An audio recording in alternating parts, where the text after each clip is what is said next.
Bonsoir Élise et surtout merci de nous accorder cet entretien ce soir. On est un peu plus de 24 heures après cet incroyable défi que tu t'es lancé ce week-end du côté du nord de la France. Tu vas nous expliquer tout ça. On va revenir sur ce 24 heures de dénivelé positif et négatif non-stop. Déjà, la première question, comment ça va aujourd'hui? Eh bien, bizarrement, ça va très bien. Je pensais vraiment me réveiller dans des conditions atroces. Et ce matin, grosse surprise, au réveil, j'ai des douleurs aux jambes, évidemment, une petite douleur au pied gauche, mais globalement, je pense aussi que je suis un peu euphorique, comme après Air Nutra, on a toujours ce côté, on est sur son petit nuage. Donc, je pense que je bénéficie encore de l'influx des hormones, mais globalement, physiquement, ça va très bien. J'ai travaillé dans de bonnes conditions aujourd'hui, donc tout va bien. Alors justement, tu parlais d'ultra et c'est vrai que ce week-end, tu as parcouru pas moins de 144 kilomètres. Tu t'es fait un nom l'an passé en terminant septième de l'UTMB, donc première française. Tu as renforcé cette notoriété dès ce week-end avec ce record de 16 513,2 mètres de dénivelé positif et négatif. Est-ce que tu peux te présenter en quelques mots parce qu'effectivement, les gens ne te connaissent pas? Oui, donc moi c'est Élise Delannoy, donc je suis du nord de la France, à Arras exactement, donc comme on dit le plat pays. Donc c'est pas toujours évident de trouver du dénivelé quand on fait du trail en montagne. Et c'est pour ça que j'ai l'habitude d'aller m'entraîner sur les terris pour arriver en forme pour les trails en montagne. C'est la seule solution qu'on a ici dans le Nord. Donc, c'était aussi l'occasion pour moi de montrer un petit peu comment un nordiste s'entraîner pour un trail en montagne. On ne peut pas toujours faire des blocs d'entraînement le week-end. Donc, c'était l'occasion par ce défi de faire ça. Et ensuite, pour ma présentation, j'ai 36 ans. Je suis mariée, je n'ai pas d'enfant et je suis commerciale dans le monde de la santé. Donc, je travaille pour les laboratoires d'analyse, que ce soit en milieu hospitalier ou en laboratoire privé.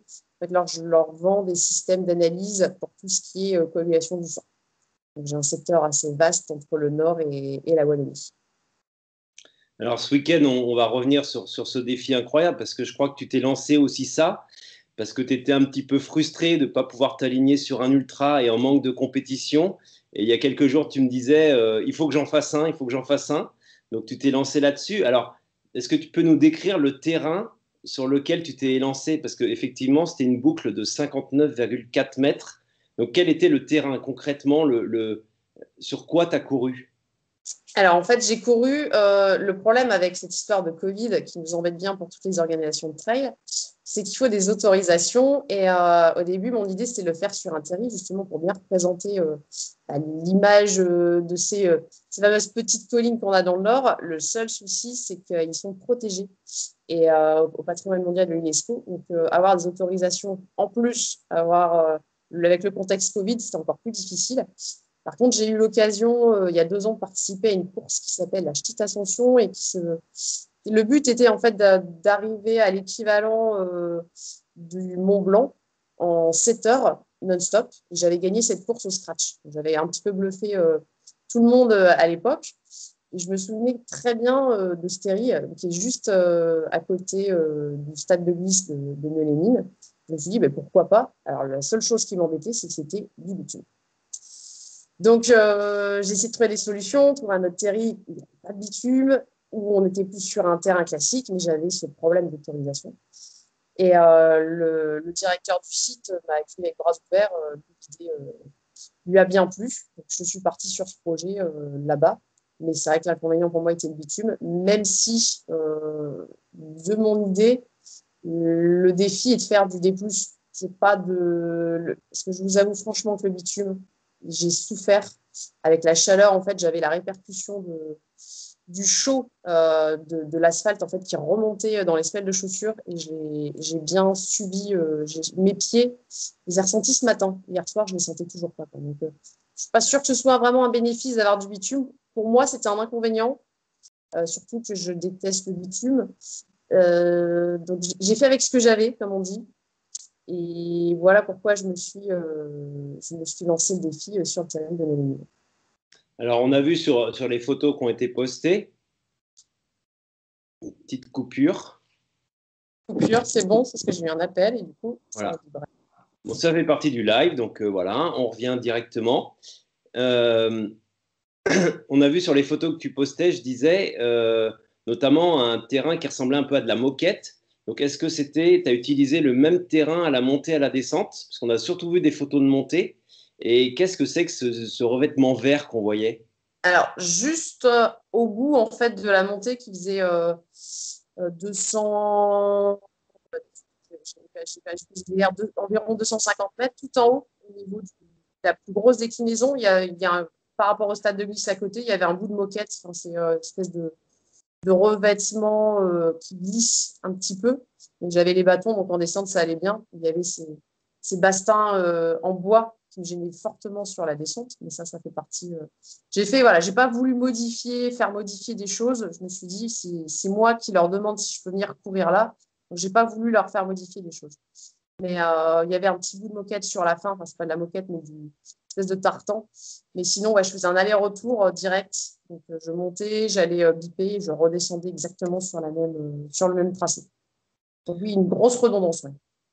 Alors justement, quel a été le ou les moments les plus difficiles? Parce que j'ai vu justement qu'au moment de la nuit, il y avait eu un petit passage à vide. Je crois d'ailleurs que tous les Patrick Bohard ou Aurélien Dunant-Palace qui ont fait le même défi les semaines passées ont aussi connu ce moment de passage à vide pendant la nuit. Toi, ça s'est manifesté comment? Alors, c'est d'habitude, j'ai un estomac en béton, je mange ce que je veux, j'ingurgite, tout passe. Enfin, je suis comme je dis, c'est comme une usine, quoi. C'est vraiment, je prends les calories et ça passe. Et là, je pense que les descentes faisaient balloter l'estomac, les intestins. Je pense aussi que ma position était toujours trop courbée sur les bâtons et que je me suis coupé en fait le système digestif. J'ai eu des énormes maux de ventre, donc j'ai fait abstraction de ces douleurs, mais même en faisant abstraction de la douleur, j'arrivais plus à m'alimenter. Donc en fin de nuit, ça a été très compliqué. Vers 3 heures du matin, j'arrivais plus à boire. J'ai demandé du sirop de menthe. Enfin, je ne sais même pas comment ils ont réussi à me trouver du sirop de menthe au niveau de mon équipe, mais un quart d'heure après, j'avais du sirop de menthe et c'est la seule chose qui me nourrissait, entre guillemets, parce que j'étais incapable d'ingurgiter quoi que ce soit. Et le problème, c'est que je me demandais comment j'allais tenir jusqu'à 13 heures sans m'alimenter. Et là, mon mari a eu une bonne idée, c'est de me proposer de la glace. Parce que bizarrement, j'ai eu un climat du sud, alors que j'étais dans le nord. Durant la nuit, il n'a pas du tout rafraîchi, j'ai eu très chaud. Donc, j'ai jamais eu le corps qui s'est refroidi. Et je pense que j'étais déshydratée. Et donc, le sorbet là, à 8h30 du matin, le dimanche, ça m'a sauvée en fait.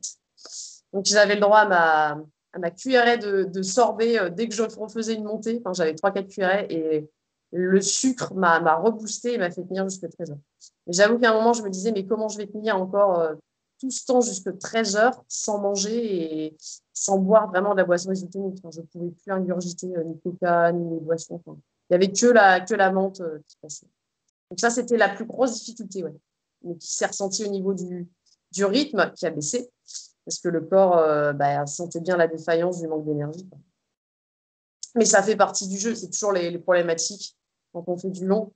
J'ai la chance d'habitude de ne pas être embêtée par les soucis gastriques, et là, malheureusement, j'ai découvert ce que c'était. Ok, on va revenir sur le parcours et sur ce profil assez atypique justement d'un terril. J'imagine que tu avais vu, lu ce qu'avaient fait par le passé Patrick, Aurélien ou Hugo sur leur boss. Est-ce que toi, ce choix finalement contraint s'est avéré comme étant peut-être le parcours parfait ou la distance idéale pour tenter ce type de record? Alors, l'avantage, et en ayant testé durant 7 heures, là, il y a 2 ans, je savais que la pente était parfaite. Que je pouvais avoir un bon rythme en montée, que c'était pas trop violent pour le corps dans la durée. J'avais ce souvenir des 7 heures où je savais que cette pente était, elle fait 23%, elle était parfaite. Je pense que le parcours était un peu long, Mais ça, pareil, je n'avais pas le choix. À un moment, si on veut faire du D+, il faut aussi faire des kilomètres. Ça m'a faisait un peu peur de me dire, wow, il va falloir faire une paire de kilomètres quand même. Mais les kilomètres sont bien passés. Étonnamment, je ne me rendais pas compte. On m'a dit, tu as fait 100 kilomètres, je ne me suis pas rendu compte. Donc, je pense que c'est un bon compromis. Mais je pense que l'important, voilà, c'est d'avoir une bosse qui n'est pas trop technique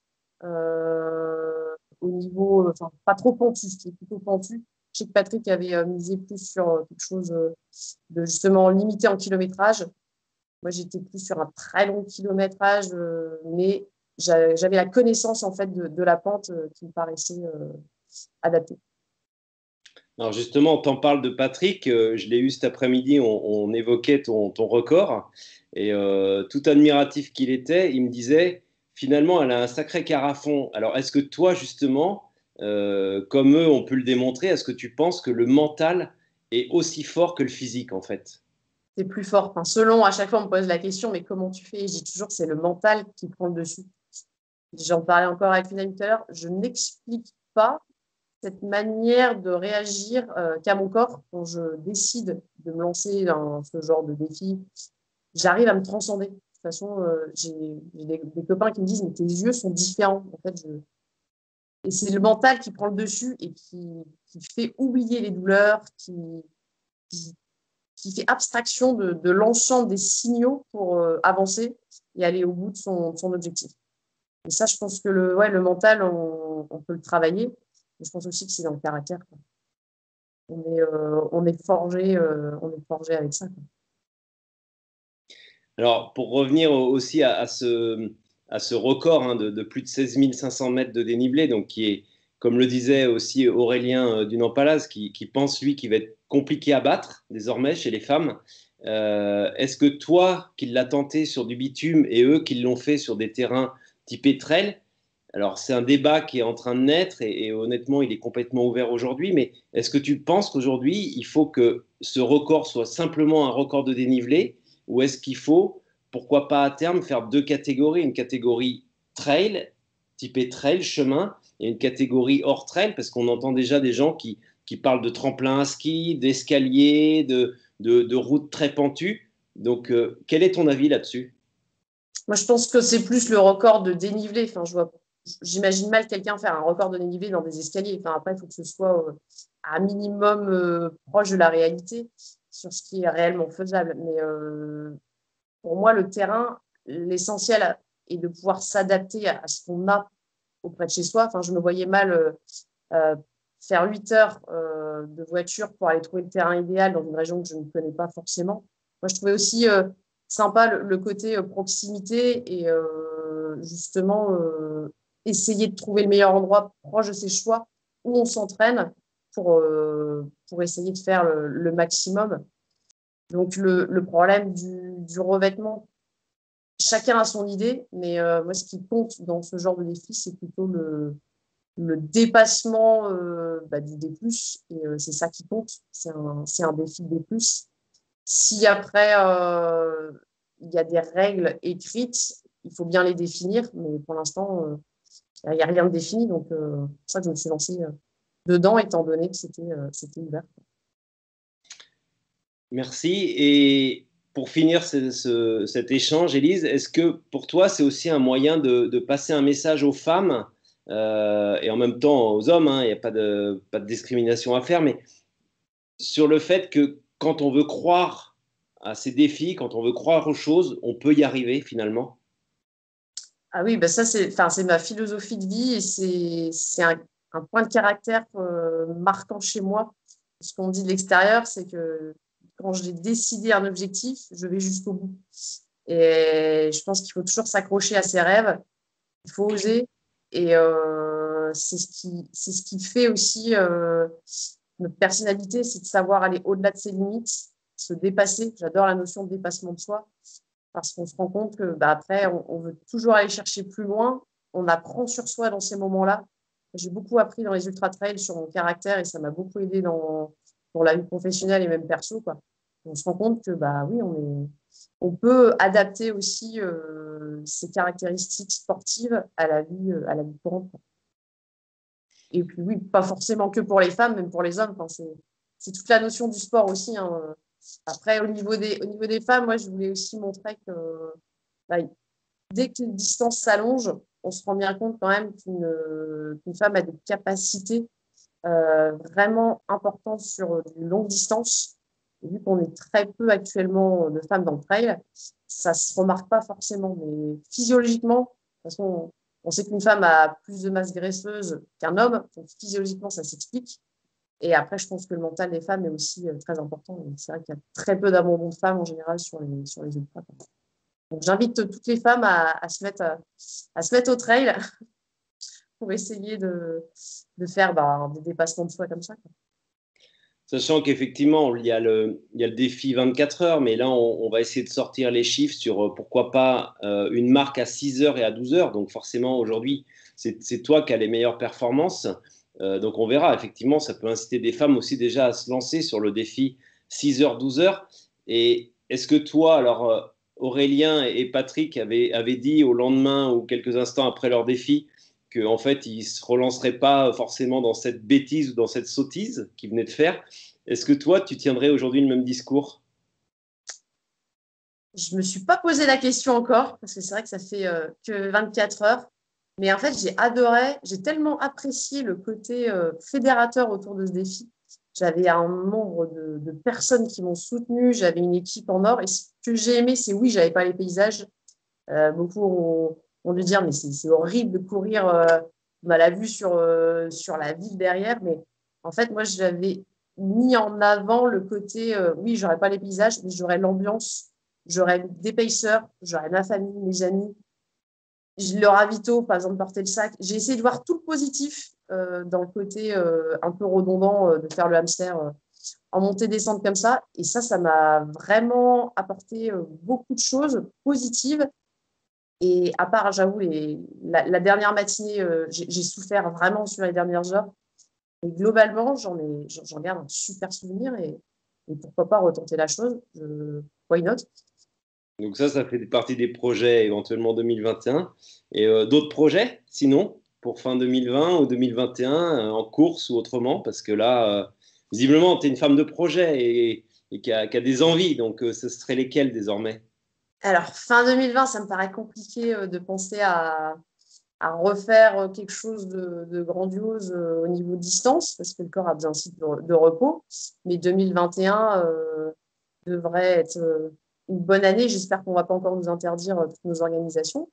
Mais sinon, ce sera ouais, un autre défi. Et puis, je pense aussi à terme me délocaliser vers la montagne. Donc, je serai plus proche aussi d'un autre terrain. Donc, pourquoi pas retenter ça sur une vraie montagne. Et on verra en 2021. Eh bien, merci beaucoup, Élise. Et je vais aussi préciser une chose importante, c'est que le parcours a été mesuré par un géomètre, que tu as respecté aussi une charte éthique et médicale, puisque tu as subi un contrôle sanguin avant le défi et après le défi. Oui, Et sans demain matin. voilà, prise de sang demain matin. Et donc ça, c'est des choses importantes pour effectivement, même s'il n'y a pas de fédération qui homologue, en tout cas, ça permet de certifier ces records et d'en avoir la valeur qu'ils peuvent avoir. Merci. Et puis, bah, bon courage, bon repos et à bientôt. À bientôt. Au revoir.